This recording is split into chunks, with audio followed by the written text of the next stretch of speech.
இப்போது எல்டிஎல் அப்படின்ற கெட்ட கொலஸ்ட்ரால் இப்போ வந்து பார்த்திங்கன்னா ஒரு சிலருக்கு வந்து இரத்தத்தில் அதிகமாக இருக்குது அப்படின்றவங்க குறிப்பாக வந்து தேங்காய் பாலை நான் வந்து நிறுத்தணுமா இல்லை தேங்காய் சாப்பிட்றத கம்மி பண்ணுறேன் அப்படின்ற மாதிரி அவங்க சொல்கிறாங்க.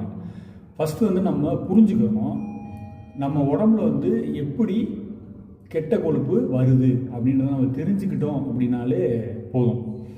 அதாவது இப்போது தேங்காய் பால் இல்லை தேங்காயை வந்து உடச்சி அப்படியே நம்ம வந்து சில்லாக எடுத்து அந்த பத்தை மாதிரி போடுறாங்க இல்லையா, அந்த மாதிரி போட்டு நம்ம அப்படியே பச்சையாக சாப்பிட்றப்ப அந்த தேங்காய் வந்து நம்ம உடம்புல உள்ள கழிவுகளை எல்லாமே நீக்கக்கூடிய தன்மை அந்த தேங்காய்க்கு இருக்குங்க. ஏன்னா இயற்கையாக வந்த தேங்காய் நம்ம இயற்கையாக எடுக்கிறப்ப நமக்கு எந்த விதமான உபாதைகளும் உண்டு பண்ண மாட்டாங்க. அதே தேங்காயை பத்தை மாதிரி போட்டு சின்ன சின்ன சில்லாக போட்டு மிக்சியில் போட்டு சுடுதண்ணி ஊற்றி அடித்து அதில் வந்து இனிப்போ இல்லை அப்படியே தேங்காய் பாலை வந்து ஃபில்டர் பண்ணி நீங்கள் சாப்பிட்றீங்க, டீ குடிக்கிற மாதிரி குடிச்சிங்க அப்படின்னா அதுவுமே உடம்புக்கு வந்து நல்ல கொழுப்பாக தான் போய் சேரும். இரத்தத்தில் கலக்கிறப்பையும் நல்ல கொழுப்பாக தான் போய் சேரும். ஏன்னா இதில் நீங்கள் எந்த விதமான மாற்றத்தையும் நீங்கள் ஏற்படுத்தவே இல்லை. இயற்கையாக அப்படியே வந்ததை அப்படியே தான் சாப்பிட்றீங்க.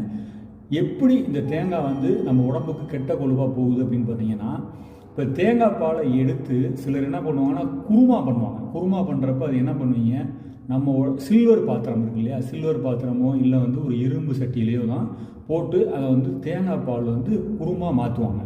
அப்படி தேங்காய் பால் வந்து சூடு பண்ணுறப்ப இப்போ வானில் இரும்பு சட்டியிலையோ இல்லை எந்த ஒரு பாத்திரத்தில் வச்சு சூடு பண்ணுறப்ப அந்த தேங்காய் பால் என்ன ஆகும் அப்படின்னா அப்படியே அதாவது எல்டிஎலாக மாறிடும். அது வந்து பார்த்திங்கன்னா கெட்ட கொழுப்பாக மாறிடும்.